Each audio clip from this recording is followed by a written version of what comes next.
Hey guys, it's Robin. Do you ever travel with your ionizer? I do. This perfect little suitcase from Costco, it fits perfectly. Do I check it? No, I don't. I want it with me. So I always carry it on. And if it's a small plane, they can keep it for me and I'll get it from them at the gate. Otherwise, I go put it in the bin, right? Just like any other carry-on. So I'm going to show you how easy it is to hook back up when I get home when you have one of these amazing faucets. And I'll put a link to the faucet below if you're interested. Truly, this faucet is a lifesaver. So I put it in the suitcase and I take the filter out. And you're asking me why I take the filter out? Because I got it confiscated one time at the Flagstaff airport. So from now on, I take the filter out. So I just put the filter back in this little box. And I put it with a paper towel and a little plastic bag. So there's my filter. And here is my unit. So it fits exactly perfectly in the carry-on. And I always make sure I have the power cord because I accidentally forgot the power cord this year when we went to Costa Rica. So I had to use the one from behind their TV, but it worked. So thankfully my husband was thinking power cord. And then I also bring several different size attachments. So you never know what kind of sink you're gonna get. So I always bring a couple options and a little thing to remove the aerator if you have to do that. So those are at the hardware store, super easy. Look, I had one of my legs come off. I've never had that happen before. That will screw right back on. That's easy. I don't know how that happened. So I have mine hooked up to a multi-pair. This is out in our extra little room.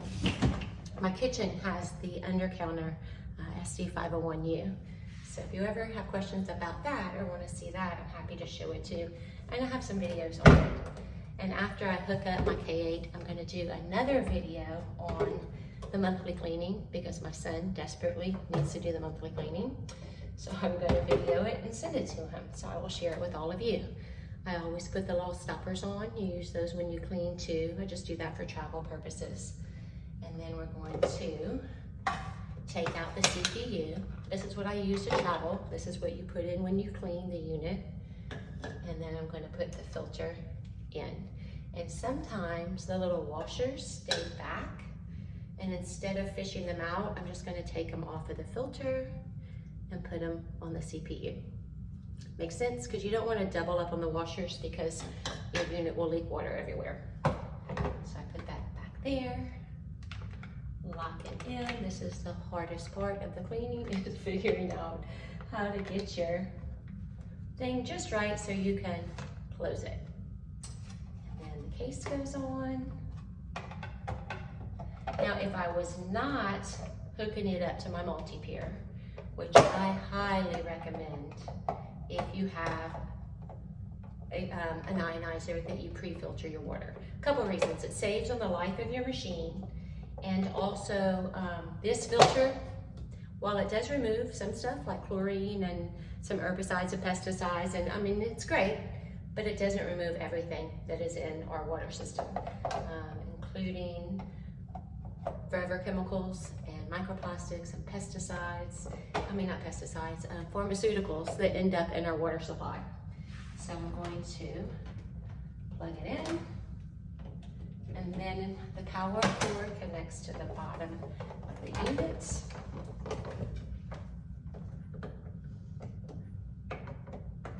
Let's see, I have it upside down. There we go. Powering on. And then always, always, always remove the electrolysis solution when you travel. You never want to travel with that. So I actually don't bring this with me because I don't want to have to bring the liquid.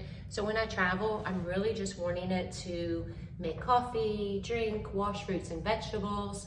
So I don't really use this unit, this piece to make the hypochlorous acid. So I just don't worry about bringing it with me. But I certainly could, I just don't. Just one more thing to bring. Maybe if I was going for like a really long time, I would do it. So I'm gonna put that back going to hook this. If I was not using my multi-pier, I would hook this straight up to the side of the sink. But I'm gonna hook this to my multi-pier, which I love about the multi-pier. You can hook it right on the top. Now you can also install the multi-pier under your sink and have it hooked up to your cold water line and have it go to your ionizer.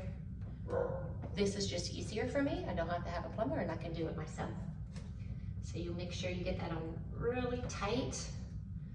And then I'm going to take the line from the water line. So this is the outlet, right? So the outlet's going to my Kangen, and then this is the inlet. So that's where the water is going to come in from my water source, which is my tap water, and it's on the side.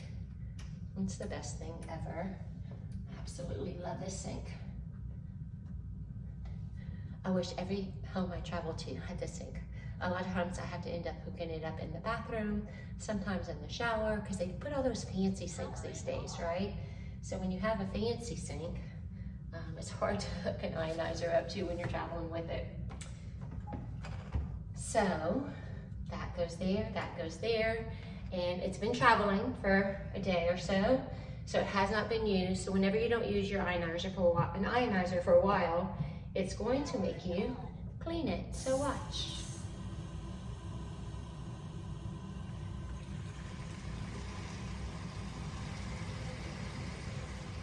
It's filling up the filter because I emptied that before I traveled.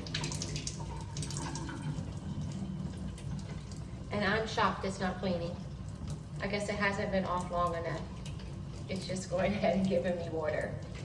Most of the times when I turn it back on after traveling, it says cleaning and it does this little self-cleaning mode. So my water's ready to go.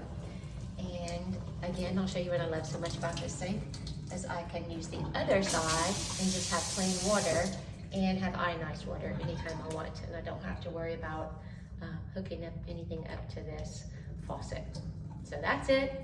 Just took a couple minutes to hook it back up and put my filter back on. In the next video, I will show how to clean the K8. Super simple, super easy. You should be doing it at least once a month.